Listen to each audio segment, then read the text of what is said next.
नमस्ते योगी जी, प्रणाम। और आप बहुत देर बाद हमसे बात कर रहे हैं, बल्कि चुनाव के बाद ऐसा लगा कि योगी जी ने मीडिया से बात करना बंद कर दिया है। आपने जानबूझकर सोचा था कि कुछ देर बात नहीं करना है मीडिया के साथ? नहीं, ऐसा नहीं है। मैं मीडिया में तो हमेशा ही रहा हूँ। हम लोग जो कुछ भी यहाँ करते रहे हैं उसकी सूचना मीडिया को बराबर मिलती रही है। हाँ, समय नहीं निकाल पाए क्योंकि इतना बड़ा प्रदेश है, पार्टी और जनता जनार्दन ने इतनी बड़ी जिम्मेदारी दी है, तो उस जिम्मेदारी के अनुरूप परिणाम भी आने चाहिए और उसी पर फोकस करते हुए हम लोगों ने अपने कार्यक्रम को आगे बढ़ाया था। और इसलिए आज वार्ता तो इसी बात को लेकर कर रहे हैं कि अब हम क्या करने जा रहे हैं, एक नेक्स्ट इवेंट क्या है हमारा, उसको लेकर के। नेक्स्ट इवेंट की तैयारी तो हमें सीधा यहाँ दिख रही है, जहाँ पहले आपका इन्वेस्टर समिट शुरू होने वाला है। योगी जी, इस वक्त ऑलरेडी अनाउंसमेंट आ चुकी है कि 22 लाख करोड़ से ज्यादा का इन्वेस्टमेंट आने वाला है।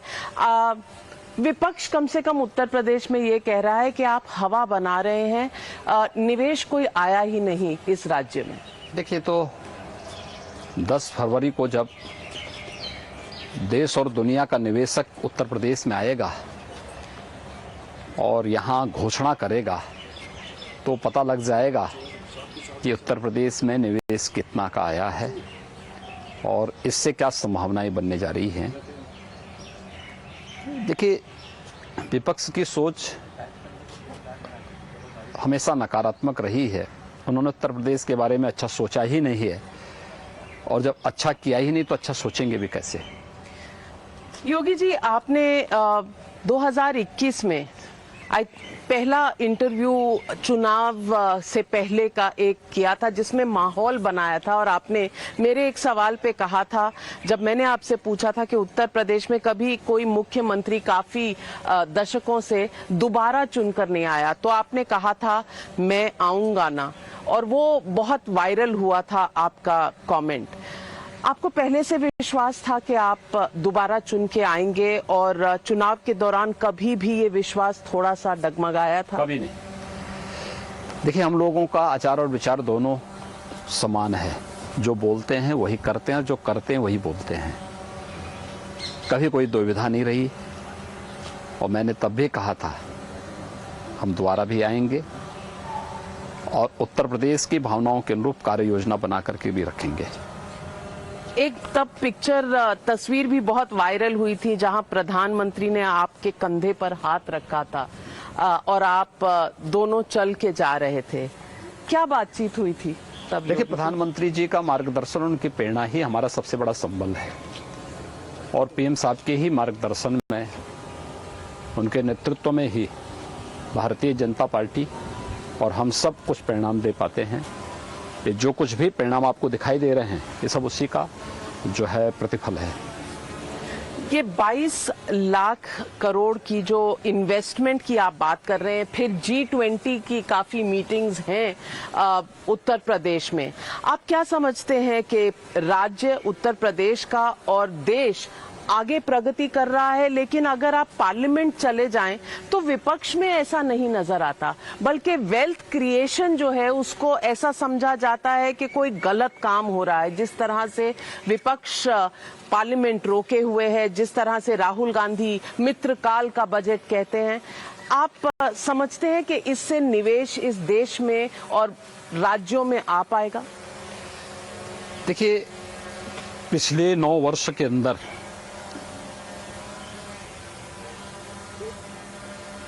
वैश्विक स्तर पर भारत की प्रतिष्ठा बढ़ी है।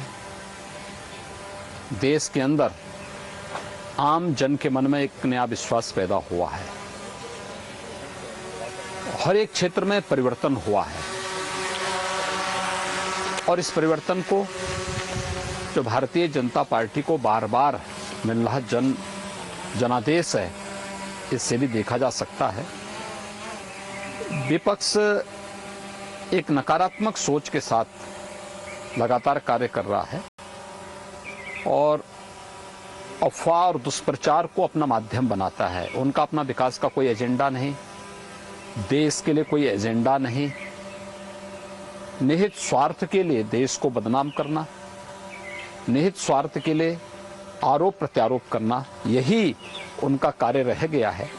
इसलिए वे इस प्रकार के अनर्गल बातें करते हैं, संसद को बाधित करते हैं या किसी भी अच्छे आयोजन के पहले माहौल को खराब करने का प्रयास करते हैं।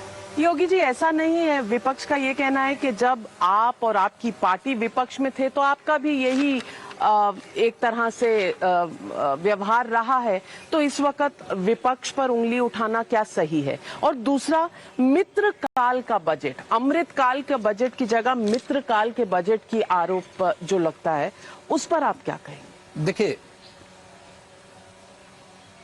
राहुल जी जैसे नेता जब विपक्ष में रहेंगे तो हमारा काम और आसान हो जाता है, और ये सभी लोग इस बात को कहते हैं कि वास्तव में वह भारतीय जनता पार्टी के लिए एक बहुत अनुकूल वातावरण बना लेते हैं।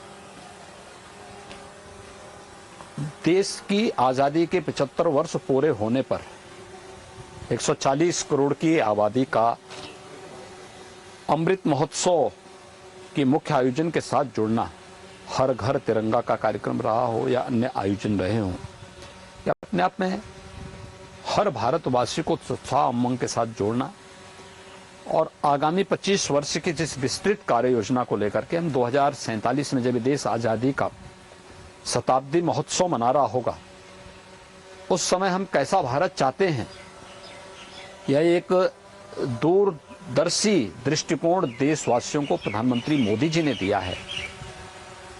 मुझे लगता है कि वह केवल सत्ताधारी दल के लिए नहीं है, बल्कि उसमें हर भारतवासी को जुड़ना चाहिए। और अगर वास्तव में देश के प्रति कुछ भी अनुराग और कुछ भी प्यार कांग्रेस या अन्य दलों के अंदर है, तो उनको अमृत काल के इस आयोजन को मजाक न बना करके इसके साथ ईमानदारी के साथ जोड़ना चाहिए। लेकिन राहुल गांधी, लोग कहते हैं, कोशिश भी कर रहे हैं, और उन्होंने भारत जोड़ो यात्रा की, जिसमें 4000 किलोमीटर तक उन्होंने पदयात्रा की। और आप जानते हैं पदयात्रा और रथ यात्रा का महत्व बीजेपी के लिए क्या रहा है। जब अडवाणी जी ने रथ यात्रा की थी, नरेंद्र मोदी जी उनके साथ जुड़े हुए थे। आपको लगता है राहुल गांधी की भारत जोड़ो यात्रा का इस तरह से कोई इम्पैक्ट होगा? देखिए, हम लोगों ने जब भी यात्राएं निकाली हैं, वो उसका एक निश्चित उद्देश्य था। हमने देशवासियों के सामने उसका पूरा प्रस्तुत किया था, कि ब्यौरा प्रस्तुत किया था। राहुल जी को स्वयं नहीं पता था कि उनकी भारत जोड़ो जो यात्रा है, इसका उद्देश्य क्या है, और वह इसके माध्यम से देशवासियों से क्या कहना चाहते हैं। तो ये तो उनका अपना वो है, पार्टी का अपना एक एजेंडा होगा, पार्टी अपना कार्य कर रही है, उनका अपना विषय है। लेकिन जहां तक रही बात कि इसके माध्यम से नकारात्मकता पैदा करके देश की छवि को खराब करना, मुझे लगता है कि यह कांग्रेस जैसे देश के सबसे बड़े दल को इससे बचना चाहिए, अन्यथा उसके सामने अपना स्वयं का अस्तित्व का संकट खड़ा होगा। योगी जी, पिछले 10 सालों में, बल्कि आपके कार्यकाल में, समाजवादी पार्टी का कहना है कि उत्तर प्रदेश का जो ऋण है वो बढ़ा है 3 गुना। यानी कि उनका कहना है कि हमारी उतनी आमदनी नहीं है जितना हम खर्चा कर रहे हैं उत्तर प्रदेश के बजट में। इससे क्या आपके राज्य के फाइनेंसेस खराब हो रहे हैं? और वो तमाम आरोप लगाते हैं कि ना हाईवेज जो हैं वो बीजेपी के बनाए हुए हैं, वो तो अखिलेश यादव और समाजवादी पार्टी के समय के हैं, जहां नई सड़कें बनी हैं वहां धंस रही हैं। ये तमाम आरोप उन्होंने लगाए हैं। देखिए, आरोप के बावजूद जनता ने उन्हें सबक सिखाया, और समाजवादी पार्टी जैसे देश के अंदर कांग्रेस अपने अस्तित्व के लिए जूझ रही है, वैसे समाजवादी पार्टी के हाल उत्तर प्रदेश में है। उत्तर प्रदेश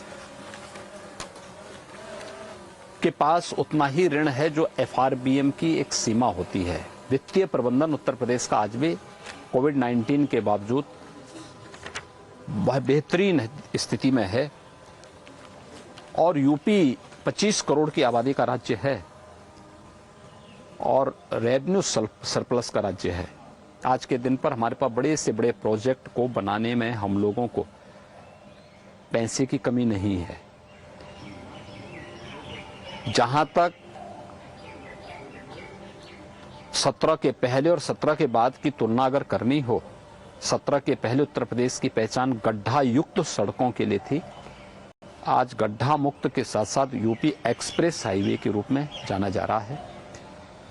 2017 के पहले 2 एयरपोर्ट उत्तर प्रदेश के अंदर क्रियाशील थे, आज 9 एयरपोर्ट तो क्रियाशील हैं। 10 एयरपोर्ट पर एयर कनेक्टिविटी नई प्रारंभ होने जा रही है। 2017 के पहले उत्तर प्रदेश के पास मात्र 2 एयरपोर्ट क्रियाशील थे, आज उत्तर प्रदेश के पास 3 एयरपोर्ट वर्तमान में क्रियाशील हैं और 2 एयरपोर्ट 2023 के अंत तक और इंटरनेशनल एयरपोर्ट क्रियाशील हो जाएंगे। उत्तर प्रदेश आज लैंडलॉक्ड स्टेट से मुक्त होकर के वाटरवे नंबर 1 पूर्वी बंदरगाह से भी जुड़ चुका है। उत्तर प्रदेश आज देश के डेस्टिनेशन का, खासतौर पर इन्वेस्टमेंट के सबसे बेहतरीन डेस्टिनेशन के रूप में जाना जा रहा है। ईज ऑफ डूइंग बिजनेस में उत्तर प्रदेश ने बहुत अच्छी रैंकिंग प्राप्त की है। हर एक क्षेत्र में उत्तर प्रदेश ने अनएम्प्लॉयमेंट 19 से घट करके आज 3% के आसपास पहुंची है। ये उत्तर प्रदेश की विकास यात्रा की कहानी कहता है और मुझे लगता है कि जनता के जनादेश को कम से कम समाजवादी पार्टी को समझना चाहिए कि जनादेश क्या कहता है। योगी जी, आप डावोस भी जाने वाले थे, कम से कम ऐसी रिपोर्ट्स आई थी कि आप डावोस जाएंगे निवेश उत्तर प्रदेश में लाने के लिए, लेकिन फिर आपने कार्यक्रम रद्द किया और लोगों का कहना है कि इंडियन अमेरिकन मुस्लिम काउंसिल ने आपके कथाकथित टूर के कारण एक ऐसा वक्तव्य दिया था कि आपको शायद नहीं जाना चाहिए क्योंकि वायलेंट हिंदू सुप्रीमेसिस्ट पॉलिटिक्स आपके साथ एसोसिएटेड है। तो आपके ना जाने का कारण क्या? देखिए, मैं क्या हूं क्या नहीं हूं ये देश की और दुनिया भी जानती है, लेकिन मेरा कोई कार्यक्रम था नहीं और कुछ लोगों ने प्रपोज किया था मेरे पास, वहां से भी और तमाम अन्य दुनिया के लोगों ने मुझसे कहा था, लेकिन चूंकि हमारी टीम बाहर से आ चुकी थी और हमें ग्लोबल इन्वेस्टर समिट के लिए यहाँ पे कुछ अधिक होमवर्क करना था, तो मुझे उसमें ज़्यादा वो करना था क्योंकि हमारी कुछ पॉलिसीज थी जिनको हमें अंतिम रूप देना था, इसलिए मैं वहाँ समय नहीं दे पाया। लेकिन निकट भविष्य में उत्तर प्रदेश के अंदर निवेश की संभावनाओं को आगे बढ़ाने के लिए वहाँ जाना पड़ेगा तो जरूर जाऊँगा। तो आपको लगता नहीं कि आपने प्रेशर की वजह से ऐसा कोई डिसीजन लिया? हम लोग न प्रेशर में आते हैं न प्रेशर के किसी प्रेशर के दबाव में आकर के अपनी नीतियों को चेंज करते हैं। योगी जी, सवाल आज ये भी है कि बजट आया है सेंटर का और चैलेंज यही रहता है कि महंगाई और बेरोजगारी 2 बड़े मुद्दे हैं आम आदमी के लिए। आपको लगता है कि ये मुद्दे कम और अडानी अंबानी मित्रों की कितनी मदद हो रही है, इस तरह का माहौल विपक्ष ने ज्यादा बनाया है? पार्लियामेंट पिछले 3 दिन से नहीं चल पाया है। देखिए, जब भी देश कोई अच्छा काम करने का प्रयास करता है विपक्ष कुछ न कुछ अफवाह फैला करके माहौल को खराब करने का प्रयास भी करता है। खासतौर पर अगर आप देखेंगे, बजट अमृत काल का पहला बजट था और एक विकसित भारत की नींव रखने वाला बजट, जिसके लिए हर भारतवासी प्रधानमंत्री मोदी जी को धन्यवाद ज्ञापित कर रहा है, आभार व्यक्त कर रहा है। एक लोकप्रिय और विजनरी बजट के लिए भारत सरकार के प्रति, प्रधानमंत्री मोदी जी के प्रति कृतज्ञता ज्ञापित करने की बजाय माहौल को दूषित करके आरोप प्रत्यारोप का सहारा लेकर के देश की जनता को गुमराह करने का एक कुत्सित प्रयास, ये वास्तव में देश के हित में नहीं है। योगी जी, राजनीति की बात करें तो अब रामचंद्र जी पर राजनीति शुरू हो गई है। जब से अयोध्या में राम मंदिर बन रहा है और उसकी तैयारी है कि वो जनवरी में 2024 में पूरा बनकर तैयार हो जाएगा, तो अब रामचरितमानस पर इतनी बड़ी कंट्रोवर्सी खड़ी हो गई है। चाहे वो बिहार के मंत्री हो चंद्रशेखर जी, चाहे वो स्वामी प्रसाद मौर्य जी, सब कह रहे हैं कि रामचरितमानस में जो निम्न वर्ग के लोग हैं, जो नीची जाति के लोग हैं, उनके खिलाफ लिखा गया है। इस पूरी राजनीति को आप कैसे देखते हैं? देखिए, जिन लोगों ने रामचरितमानस और भगवान श्री रामचंद्र जी के बारे में कुछ जाना ही नहीं, जानने का प्रयास ही नहीं किया है, तो वह इस पर टिप्पणी करें तो ये सूरज को दीपक दिखाने जैसा है। उसी रामचरितमानस में जो देश के धार्मिक आस्थावान लोगों की व्यापक आस्था का केंद्र है और आस्था की दृष्टि से लोग उसकी पूजा करते हैं, इनको पता ही नहीं अभी कि जिन लोगों को पूर्वी उत्तर प्रदेश से आज से 150-200 साल पहले गिरमिटिया मजदूर बना करके भेजा गया था और दुनिया के कई देशों में वे राष्ट्राध्यक्ष पद को भी सुशोभित किए हैं अपने पुरुषार्थ से, उन लोगों के विपरीत समय में अगर कोई एक संबल था तो यही रामचरितमानस की गुटका थी। आज भी वहां पे रामचरितमानस मॉरिशस हो, फिजी हो या दुनिया के अन्य तमाम देशों में, और ये सभी उत्तर प्रदेश और बिहार से गए थे, पूर्वी उत्तर प्रदेश और बिहार से गए थे वहां पे। रामचरितमानस में निषाद राज की भी चर्चा है और नारी के रूप में सबरी की भी चर्चा है। इन्होंने कभी उस दृश्य को पढ़ा होता तो ये लोग कभी इस प्रकार का प्रश्न नहीं करते, लेकिन चूंकि एक बड़े इवेंट को जिसका लाभ उत्तर प्रदेश के युवाओं को, उत्तर प्रदेश की 25 करोड़ जनता को होने जा रहा है, उससे ध्यान कैसे हटाया जाए, इसके लिए कुछ न कुछ विवाद खड़ा करना था। इसलिए विपक्ष के द्वारा सोची समझी रणनीति के तहत ये सब किया जा रहा है। लेकिन ये स्वामी प्रसाद मौर्य तो वही है, कभी इधर कभी उधर। तो हर व्यक्ति जानता है ना, हर व्यक्ति जानता है कि इन लोगों का चरित्र क्या है, उसके बाद भी उसको तोल देने का औचित्य क्या होता है ये मैं नहीं समझ पाता।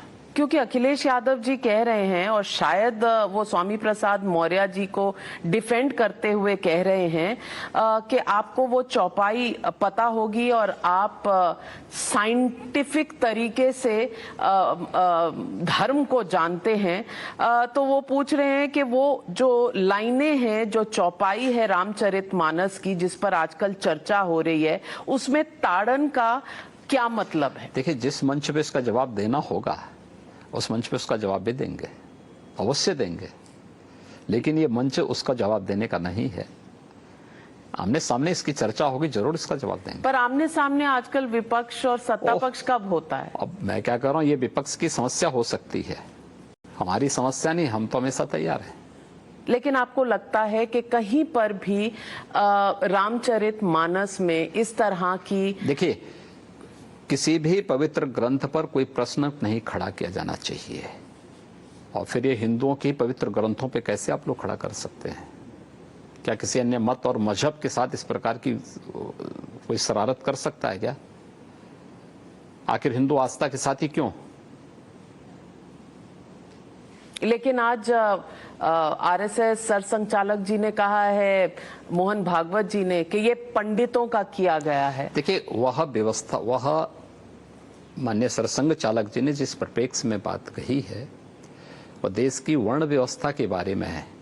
चातुर्वर्ण्यम मया सृष्टम गुण कर्म विभागस, ये श्रीमद् भगवत गीता भी कहती है। और वह जो शास्त्रीय व्यवस्था है वह जाति आधारित नहीं, यह कर्म आधारित, उसमें बताया गया है। कालांतर में गुलामी के कालखंड में किन कारणों से व्यवस्था उस रूप में आगे बढ़ी, भटकी, और उसके दोनों पक्ष सामने आए हैं, वो एक विस्तृत चर्चा का विषय है। लेकिन उनका ध्यान शास्त्रीय उस व्यवस्था के बारे में है जो आज भी शास्त्र प्रमाण के रूप में हमारे सामने है। आपको लगता है कि इस सदी में, इस दौर में जातिवाद पर इतनी चर्चा होनी चाहिए? देखिए, कोई भी वाद है हमेशा विवाद का कारण बनता है, और उस वाद को जितनी जल्दी हम तिलांजलि दे सकें वो देश हित में भी होगा और वर्तमान और भावी पीढ़ी के हित में भी होगा। लेकिन तमाम लोगों के खिलाफ एफआईआर भी रजिस्टर हुई है, जिन लोगों ने, उसमें स्वामी प्रसाद मौर्य जी का भी नाम है। देखिए, जो कानून के साथ खिलवाड़ करेगा और वर्ग संघर्ष करने का दुस्साहस करेगा, तो जो भी कानून सम्मत कार्रवाई होगी वह जरूर होगी। तो योगी जी, सिर्फ एफआईआर तक बात रुकेगी कि आगे भी अब बढ़ेगी? देखिए, ये तो समय बताएगा, अभी देखते रहिए। पर आजकल आपको लोग बुलडोजर बाबा भी कहते हैं, क्योंकि आपने जो पहले इस तरह के उपद्रवी लोगों ने इस तरह का काम किया था कानपुर में, अन्य जगहों में, वहां बुलडोजर चला था। ठीक है, बुलडोजर यहाँ पे बहुत पहले से चल रहा है। हमारे यहाँ सड़कें भी उससे बनती हैं और इलीगल कंस्ट्रक्शन को भी उसी से ध्वस्त किया जाता है। लेकिन ये इलीगल कंस्ट्रक्शन क्या कोर्ट्स और लीगल प्रोसेस के बदले में हो जाएगा? जो भी प्रक्रिया होती है, उस जो भी कार्यवाही होती है, पूरी प्रक्रिया, पूरी कानूनी पूरी प्रक्रिया पूरी करने के बाद ही होती है। लेकिन लोगों का कहना, और इलाहाबाद हाईकोर्ट ने भी कई केसेस में कहा है, कहीं यूपी के मामले में किसी भी न्यायालय ने कोई टिप्पणी नहीं की है। नहीं, पर एक केस में उन्होंने कहा है, जिनकी बेल हुई थी, मेरे ख्याल से कानपुर की वायलेंस में, शायद जावेद मोहम्मद प्रयागराज के वायलेंस में, उसमें इलाहाबाद हाई कोर्ट ने ऑब्जर्वेशन दी है कि appear to be instrumental for such violence.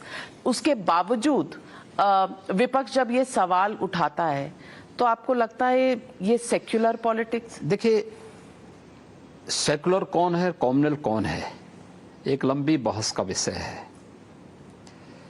जिन लोगों ने जातिवाद, क्षेत्रवाद और तुष्टीकरण की नीति को बढ़ा करके दंगों की आग में उत्तर प्रदेश को और देश को झोंकने का प्रयास किया हो, अगर वे अपने आप को सेकुलरिज्म का एक तमगा लगा करके देश को गुमराह कर रहे हैं, तो मुझे लगता है कि इससे बड़ा झूठ को दूसरा नहीं हो सकता है।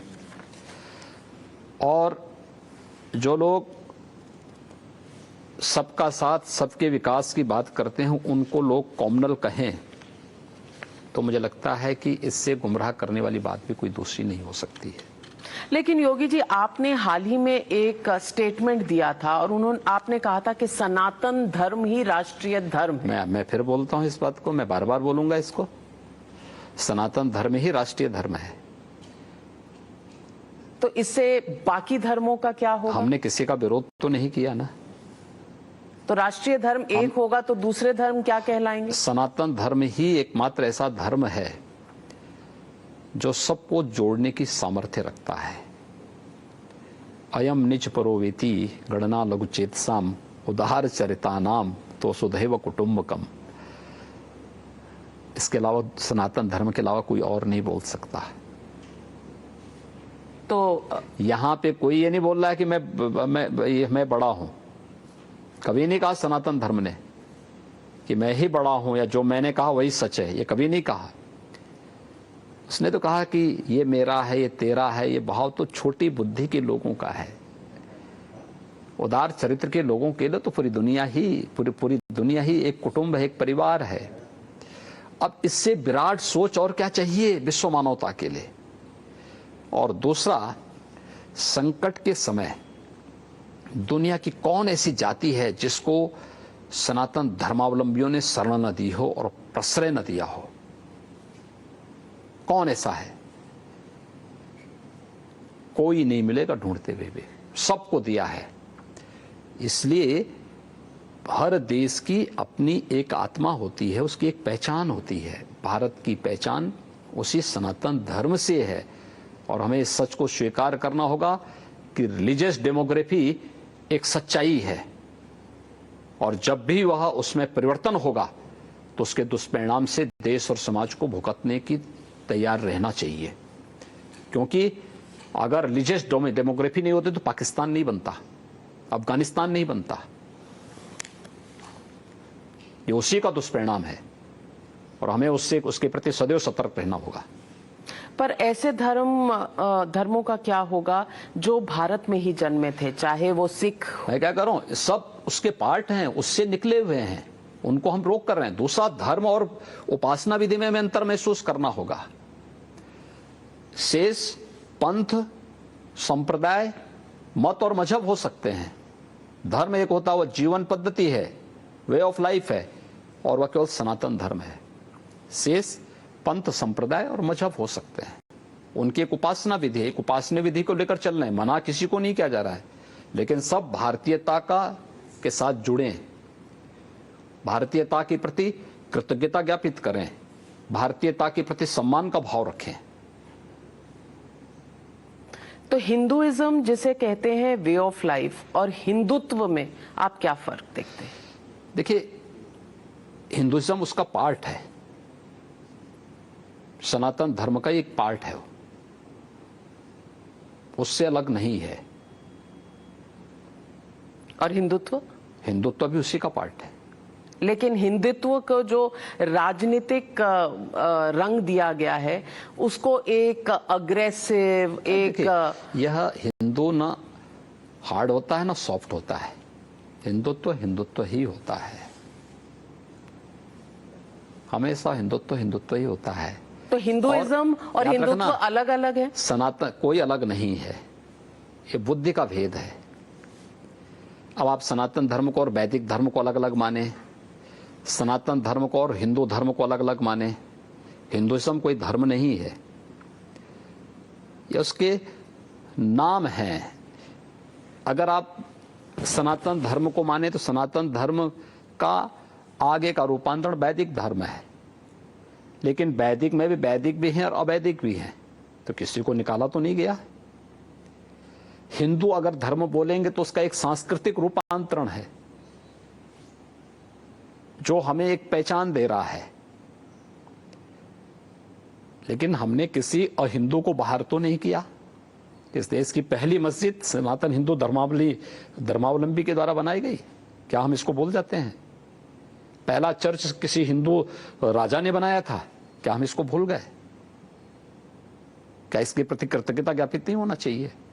तो प्लेसेस ऑफ वर्शिप एक्ट 1991 के बाद अब ज्ञानवापी मस्जिद, काशी विश्वनाथ, जो मथुरा में कृष्ण जन्मभूमि है, इन मुद्दों पर क्या ये places of worship act Ayodhya पे लागू नहीं होता है? अयोध्या में राम मंदिर के निर्माण का मार्ग प्रशस्त हो चुका है। काशी में ये मुद्दा कोर्ट में लंबित है और संभवतः नहीं लागू होना चाहिए। काशी विश्वनाथ धाम, काशी विश्वनाथ का मूल स्थान है और किसी कालखंड में किसी विदेशी आक्रांता ने आकर के उस मूल स्थान को तोड़ करके वहां एक स्ट्रक्चर खड़ा कर दिया था। उस पे लागू नहीं होता है, मथुरा पे लागू नहीं होता है।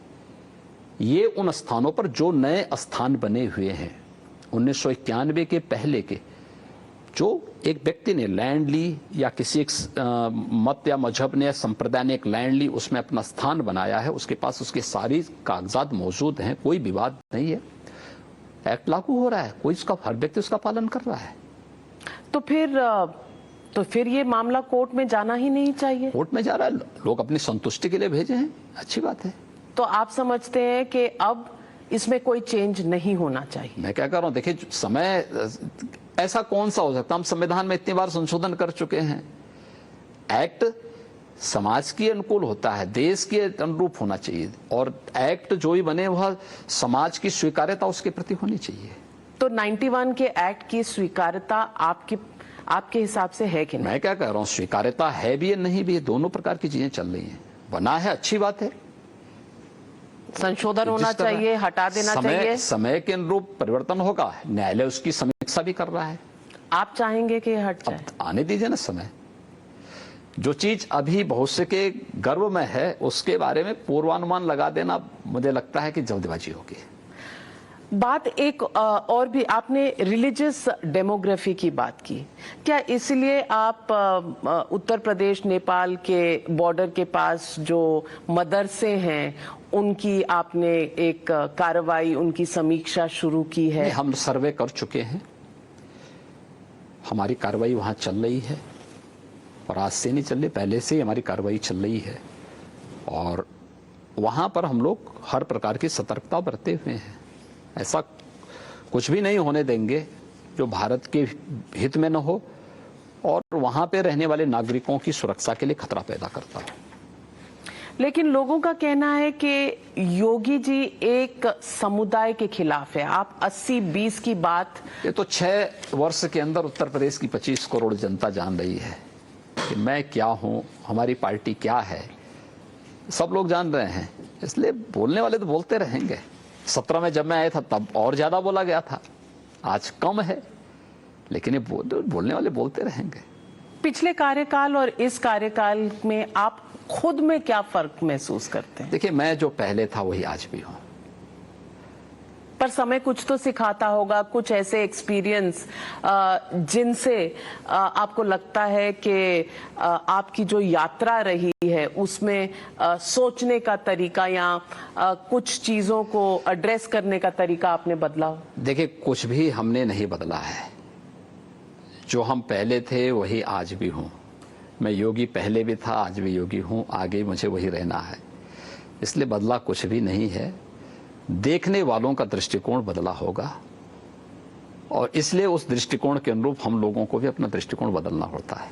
तो आपने क्या दृष्टिकोण बदला है? दृष्टिकोण बदला है कि मीडिया से जितनी दूरी बना ले वो अच्छा है। कमाल है। कम्युनिकेशन की आपकी तो पूरा लाइन है। बहुत सारी। देखिए, मैं एक बात बताऊं, आपका सबसे बड़ा दुश्मन विपक्ष से भी ज्यादा मीडिया है। मीडिया दुश्मन नहीं है। मुझे एक घटना याद आती है। कोविड-19 के सेकंड वेव के दौरान मैं जनपद जा रहा था लोगों का हालचाल देखने, कोरोना के दुष्परिणामों को चेक करने के लिए, क्या स्थिति है, कैसे है। तो मैं एक जगह गया,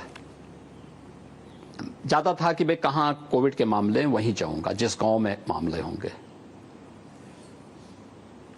तो मुझे बताया गया कि साहब इस गांव में 2 मामले हैं। तो मैं गया, एक ही घर में थे दोनों, पति पत्नी दोनों कोविड से प्रभावित थे। तो मैंने दरवाजा खटखटाया, गेट खटखटाया, तो एक महिला बाहर आई। महिला ने मुझे देखा तो ऐसे देखी, चकराई की। उन्होंने कहा कि आप योगी जी हैं? मैंने कहा हाँ। तुरंत गई, अपने पति को बुला लाई। मैंने उनको पूछा, मैंने कहा कोरोना किसको हो रखा है? उन्होंने कहा कि हम दोनों को। तो मैंने कहा आपके बच्चे कहाँ हैं? कहा वो दूसरी ओर हैं। तो उस महिला ने कहा उनसे बात कराएं? मैंने कहा नहीं, आप रहने दीजिए, हम बात कर लेंगे। लेकिन आपकी तबीयत कैसी है? उन्होंने कहा नहीं, बिल्कुल ठीक है, प्रशासन भी और अब पूरी टीम हमारा हालचाल लेती है, सब कुछ ठीक है, लेकिन आप यहाँ कैसे आए? मैंने कहा नहीं, ऐसे हालचाल लेने के लिए मैं पूरे प्रदेश में निकला हूँ। उन्होंने कहा नहीं, आप वापस जाइए, हम सब ठीक हैं। खैर, मैं जा रहा था। उन्होंने कहा अच्छा एक बात सुनना थोड़ा। उन्होंने कहा देखिए, अगर ये कोरोना को नियंत्रित करना है तो हमारे यहाँ का कनेक्शन, ये मीडिया का कनेक्शन कटवा देते 15 दिन 1 महीने के लिए, तो हम लोग सब अपने आप ठीक हो जाएंगे। ये नेगेटिविटी जो पैदा कर रहे हैं इसको रोकना होगा। और ये मैं देख के उनकी बातों को देख के मुझे बड़ा आश्चर्य हो रहा था कि एक गांव में बैठा हुआ व्यक्ति क्या सोच रहा है। तो मैंने कहा भी आप मत देखिए ना, लेकिन औरों को क्यों आप वंचित करना चाहते हैं? कहानी हमने अपना बंद करके रखा हुआ, इस समय हम रामायण और अन्य सीरियल देख रहे हैं। और मेरा यही कहना है कि हमें उन मुद्दों को रखना होगा जो समाज को सकारात्मक भाव के साथ आगे बढ़ने के लिए तैयार लेकिन कर जब देश में वैक्सीन का ड्राइव चल रहा था और लोग कह रहे थे ये बीजेपी की वैक्सीन है, तो उसमें मीडिया का रोल नहीं था। मैं क्या कह रहा हूं, देखिए यह भी वह कुत्सित मंशा थी। आप मुझे एक बात बताइए, हमें अध्ययन कराना चाहिए उन सभी मुद्दों को लेकर के, कब कब महामारी आई है और उस महामारी के दुष्परिणाम क्या रहे हैं और क्या लोगों को दवा मिली है? महामारी के बाद के दुष्परिणामों से भूखमरी से कितनी मौतें हुई? स्पेनिश फ्लू तो 1 सदी पहले ही आया था, करोड़ों मौतें हुई थी, न दवा थी और दवा के अभाव में तो लोग मरे ही मरे। भूख से उससे ज्यादा मौतें हुई। 9 महीने के अंदर कोरोना के दौरान 2 स्वदेशी वैक्सीन आए, दुनिया की सबसे प्रभावी वैक्सीन में थी। भारत के अंदर 220 करोड़ लोगों को फ्री में वैक्सीन मिली। अलीगढ़ मुस्लिम विश्वविद्यालय में सेकेंड वेव के दौरान जब मैं गया था, उस दिन मीडिया चला रही थी कि 40 लोगों की मौत हो गई है, 40 प्रोफेसर की मौत हो गई है। तो मैं अलीगढ़ विश्वविद्यालय पहुंचा, मैंने वहां के वीसी से बातचीत की। उन्होंने कहा साहब 16 लोगों की मौत हुई है, लेकिन ये वे हैं जिन्होंने वैक्सीन का विरोध किया था। मैंने कहा भी ऐसा नहीं है, आप एक बार सही तथ्य रखें और क्या मामला है। उन्होंने कहा देखो इन्होंने वैक्सीन लेने से इनकार कर दिया था, इसमें से 2 रिटायर हो चुके थे और भी उन्होंने डाटा दिए, और कुछ लोग पहले से बीमार थे, किसी को किडनी फेलियर हो गया था, किसी को हार्ट की ट्रबल थी, अन्य तमाम चीजें थी, लेकिन इतनी मौतें 40 नहीं 16 की मौत हुई है उस समय जो उन्होंने मुझे डाटा दिए थे। और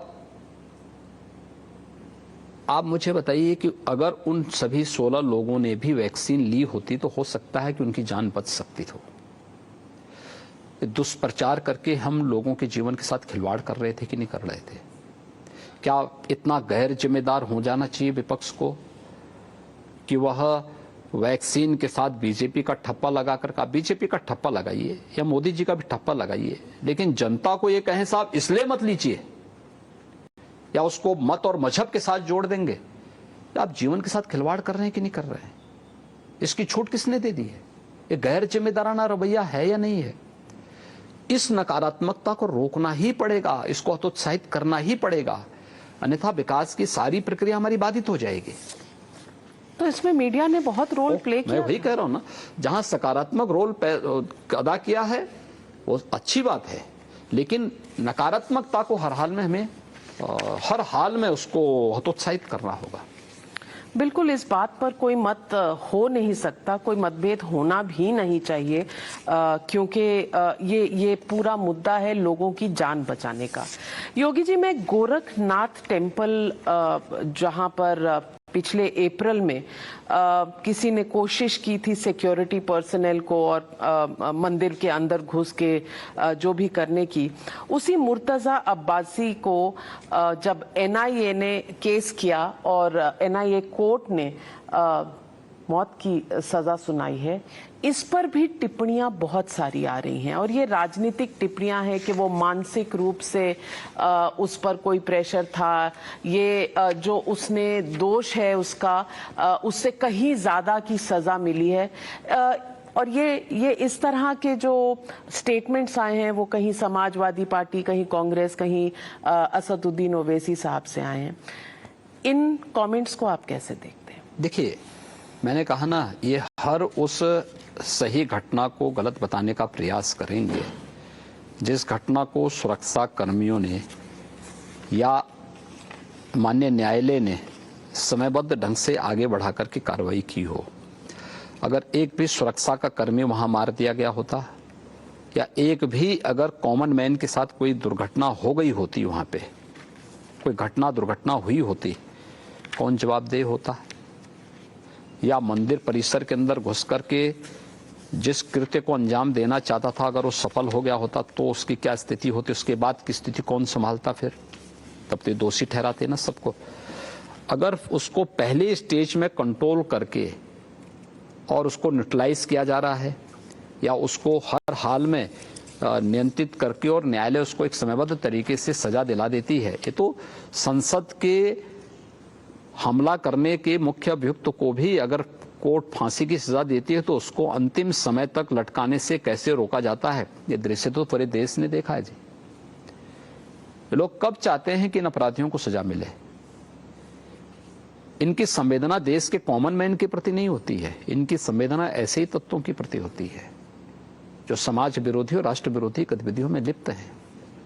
तो आपको लगता है कि ये जो सजा सुनाई गई है ये कोर्ट का मामला है और इस पर न्यायालय ने उसका सजा दी है और न्यायालय के उसका सम्मान होना चाहिए। उनके पास आगे की स्वतंत्रता, आगे लड़े ना इस मामले को।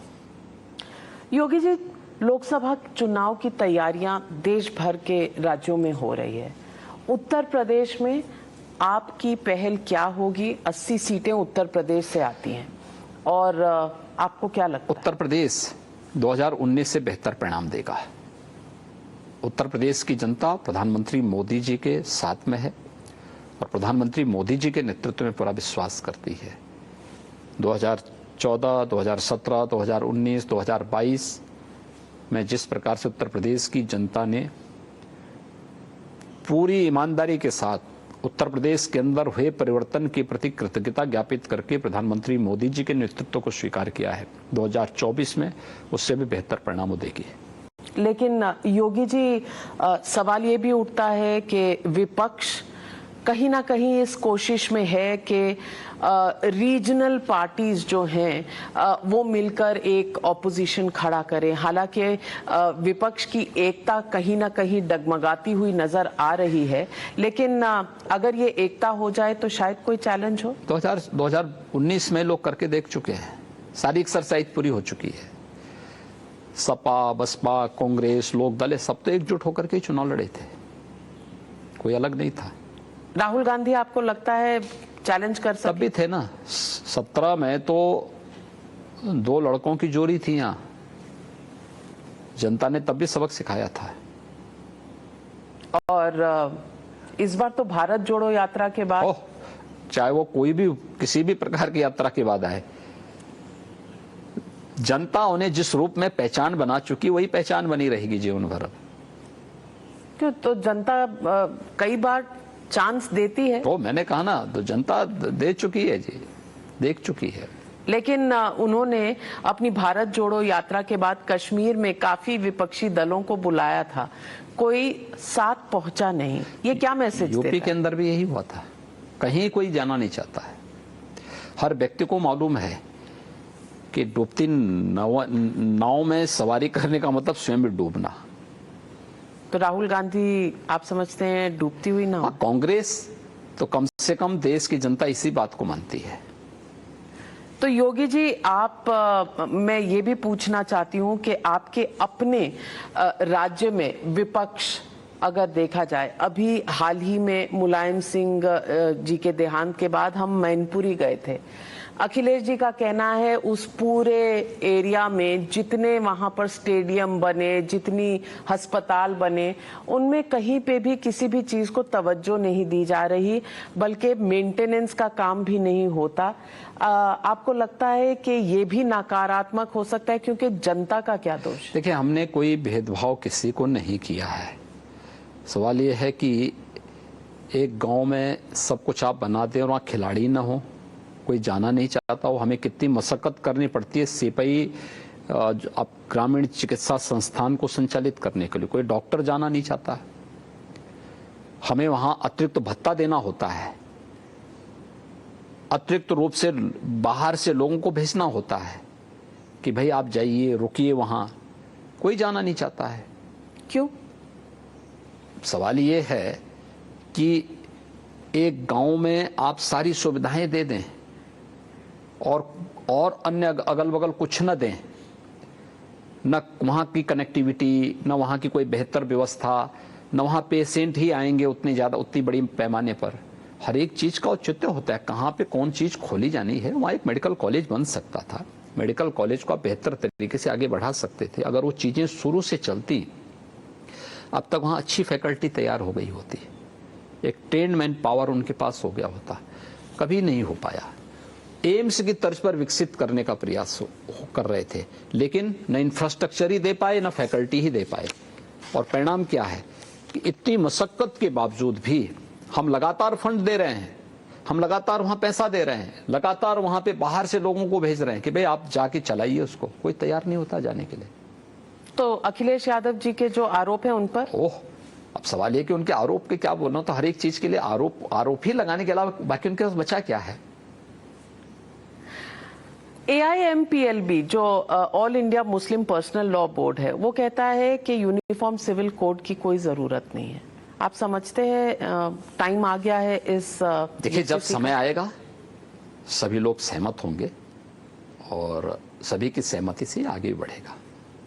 UCC, CAA, ये सब जो बीजेपी के एजेंडा की चीजें हैं, ये रुकी हैं। देश के हित में जो होगा हम उसके साथ में। अयोध्या का राम मंदिर 2024 का सबसे बड़ा एक इलेक्शन पॉइंट होगा। देखिए, इलेक्शन पॉइंट नहीं होगा, ये देश की आस्था का सबसे बड़ा सम्मान होगा। और इसमें योगी जी की खुद की कितना इसमें आपका योगदान है? मेरा कोई योगदान नहीं है।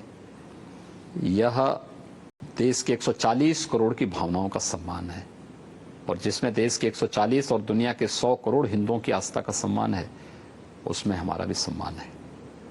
योगी जी, आपको एक योगी की तरह तो देश जानता ही है। अब ये जो इन्वेस्टर समिट है, ये G20 के जिस तरह से कार्यक्रम हो रहे हैं, ये सिर्फ छवि बदलने की कोशिश है, या आप समझते हैं कि अब जो कार्यकाल आपका मुख्यमंत्री के रूप में दूसरी बार है, इसमें आप राज्य में एक मॉडर्न थिंकिंग लाने की कोशिश करें? देखिए, हम पहले दिन से ही इस मॉडर्न थिंकिंग के साथ काम कर रहे हैं। हमने 2017 में सरकार बनाने के बाद पहले एक वर्ष के अंदर ही अपना इन्वेस्टर समिट कर लिया था। उससे पहले यूपी में कभी इन्वेस्टर समिट नहीं हुए थे। फरवरी 18 में हमारा पहला इन्वेस्टर समिट हुआ था, और फरवरी 18 से लेकर के लगातार हम कार्य कर रहे थे। हमने 3 बार जो इन्वेस्टर समिट में हमारे साथ MOUs हुए थे, उसकी ग्राउंड ब्रेकिंग के लिए 3 बड़े फंक्शन किए थे। 2 में आदरणीय प्रधानमंत्री जी आए थे, 1 में आदरणीय गृह मंत्री जी आए थे, और बड़े पैमाने पर जो निवेश के प्रस्ताव तैयार हो चुके थे उन्हें जमीनी धरातल पर उतारने के कार्यक्रम का शुभारंभ किया था। 2 वर्ष हमारे बाधित रहे कोरोना के कारण, लेकिन पिछले 5 वर्ष के अंदर 4 लाख करोड़ रुपए तक के निवेश उत्तर प्रदेश की जमीनी धरातल पर उतर जाएं और लाखों लोगों को इससे रोजगार की और नौकरी की संभावना विकसित हुई हो, यह अपने आप में एक परिवर्तन ही है। और इस बार हम लोगों ने उस लक्ष्य से कई ज्यादा लक्ष्य अपनी टीम को दिया है, और टीम पूरे मनोयोग से उसके साथ जुड़ी हुई है। 10 फरवरी को जब उत्तर प्रदेश का ग्लोबल इन्वेस्टर समिट के कार्यक्रम के उद्घाटन के साथ जो घोषणा होगी, उसके साथ देखेंगे उत्तर प्रदेश और डबल इंजन सरकार का लाभ क्या होता है। ये पूरे देश के अंदर उसकी गूंज दिखाई देगी। और जो लोग कहते हैं कि ये 22 लाख करोड़ के MOU हैं, ये पेपर पर हैं, जमीन पर नहीं उतरे। कहा ना, ये तो हर व्यक्ति देख रहा है कि पिछले 5 साल में जो कुछ हुआ है ये पेपर में नहीं है, ये जमीनी धरातल पर है, और वे सभी यूनिट चल रही हैं। तो ये भी जो होगा ये जमीनी धरातल पर ही होगा, और निवेशक यहाँ होंगे। ऐसा नहीं है कि कोई बाहर से बोल रहा हूं या मैं वैसे घोषणा कर दे रहा हूं, सामने सामने सब लोग होंगे। प्रत्यक्षम किम प्रमाणम।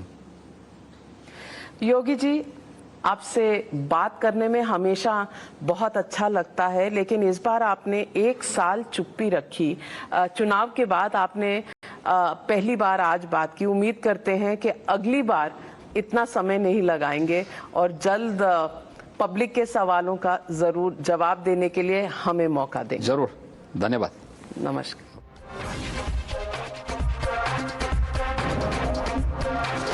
The News Hour at 9.